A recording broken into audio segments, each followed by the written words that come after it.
Hello everyone, welcome to Matt the Dragon Railways, and today in this video it's time for a Roger Bay update. So yes, welcome to this video. If you haven't seen my previous update I've done, then I'll link it down in the description below. So what have I done scenic wise on the model railway since that past update? Well, to start off with, I done some static grass in the same way as I done in the last one, and I just extended a little bit. And here's a video of what I done. So here was what there was before, and it's an absolute state if I'm honest. It was quite quickly done and bodged, and there's that horrible gap there. And basically the plan is to make it match up with the same grass here and just make it continue to the end of that platform. So what I just started off with doing is just tearing off all what was there, sticky tab that held one of those buildings in, and just tearing it off. And in the end I also resorted to using one of those paint scrapers and removed it. And I removed the building just to help me out. Next I wanted a base coat, so I used some mocha brown paint I had laying around, some acrylic that I purchased off Amazon at one point. And basically this is if there's any gaps you can see down, and it looks a bit more realistic with the mocha brown acting as mud. So I paint this on and I leave it to dry.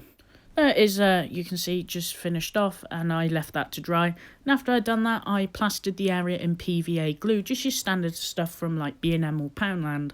Then I filled a little pot with some static grass, and I sprinkled it on, as I don't have a static grass applicator, and I do feel like this still gives off a fairly nice and realistic finish.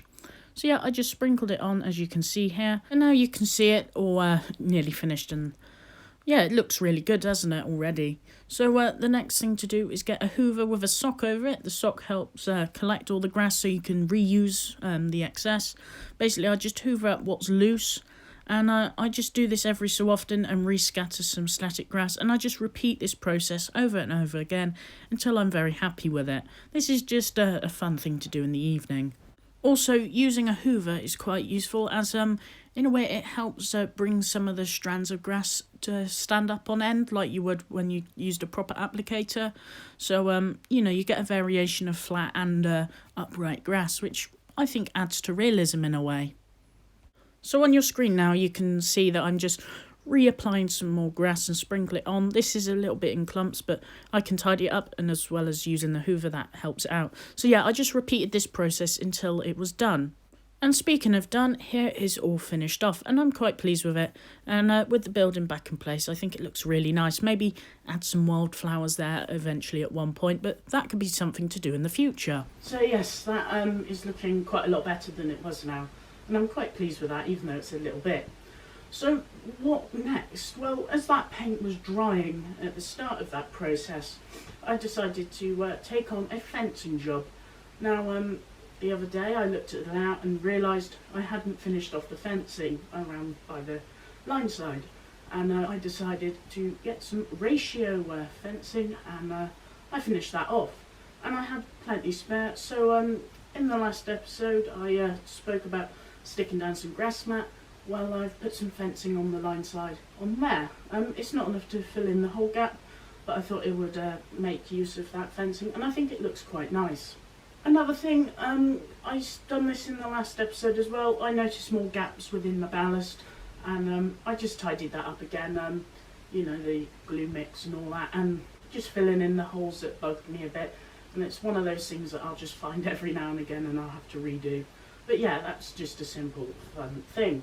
And finally, this isn't scenic wise really, but Roger Bay's got a new set of power. Now, the layout's been powered by Hornby Silver controllers for a long time, and the inner line has its controller packed up, and temporarily I bodged on one of the newer Hornby controllers, which is the black one with the red dial and all that, and I don't like those controllers at all. And in the end, I picked up a Gauge Master Combi controller. Now, I'm very shocked with how it came out. It seems to be so much better than the standard controllers I'm used to. Surprise, surprise, they are high-end controllers and quite expensive. But I think they're worth the money. I've been practicing with different engines and found out that it can make locomotives really quiet that were, you know, loud on the other one and run smoother and all that. So if you're after a controller, I can seriously recommend the Gauge Master Combi.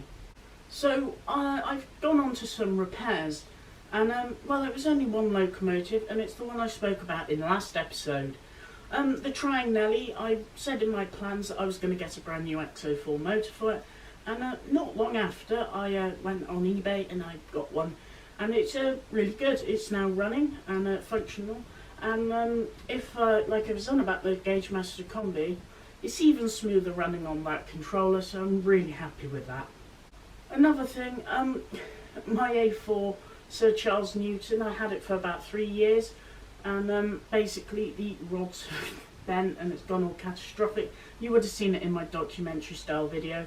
Well, that needs fixing. It's on the back burner. I already sent photos to a model shop who reckon they can't fix it, so I don't know what will happen to that just yet, but I'm sure I shall get it sorted eventually, as it is one of my favourite models.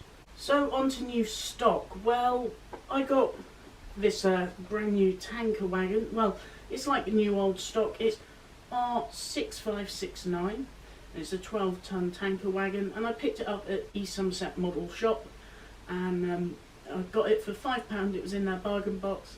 I spoke to a chap and I said, got no label on it, and he went, it's quite old, £5. So I took that, and it looks to be quite nice. I've only had it out of the box as the time of filming, just have a quick overall look at it. It hasn't even been on the layout yet.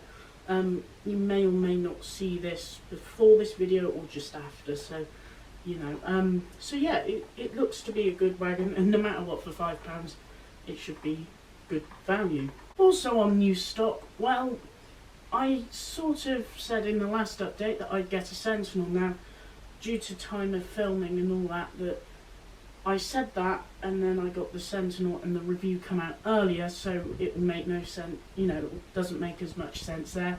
Well, I got one, but now I have another.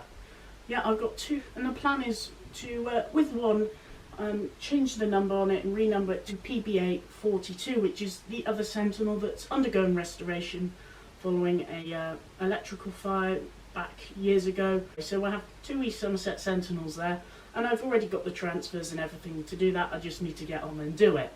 So finally, on to future plans for the layout. Well, it's the same as before if it hasn't already been changed, and as well as a few other thoughts I come up with. Now, I'm a big fan of Fred Dibner, and you may notice in some videos I've got a model of his steamroller Betsy, and I had the idea of possibly trying to find a 00 gauge tall chimney, and you can get a lot of, well, from many places you can get a figure of Fred Dibner. So I thought of maybe having a scene with a big chimney and Betsy and Fred Dibner down there, you know, because he was of course a very famous steeplejacker, and I thought that might be quite a nice scene and a sort of tribute to him and all that, because, you know, he helped get me really into railways. So as I said earlier, a future plan, when I said about getting the Sentinel, the future plan is to renumber that, so that's on there, and like I said, I just need to get that done. And then finally, I have pre-ordered a locomotive. Yes, I've saved some money up, and I have decided to pre-order Rapido Trains Hunslet, and I'm really looking forward to getting it. Now, I believe the name of this one I've purchased is Thorn Number 1, though I do have plans to potentially rename it to something in the future. So yeah, it'll look quite nice. And Thorn Number 1 is in the lighter green, which is, I believe, similar, if not the same, as their sample that they hand painted. So that's it for this overview and update. I haven't done quite a lot as last time, but I've done a few things and got some good plans on the way. So yeah, thank you for watching. If you did enjoy it, give me a thumbs up. Comment down below what do you think of this episode, and any suggestions of what I could potentially do to the model railway. That would be greatly appreciated. Or just say hello. Share this video with your friends. It will help get the channel out there, and please do consider subscribing, as that really helps the channel grow. And yeah, it's nice to see your support. So anyway, thanks for watching, and I shall see you all next time. Cheerio for now.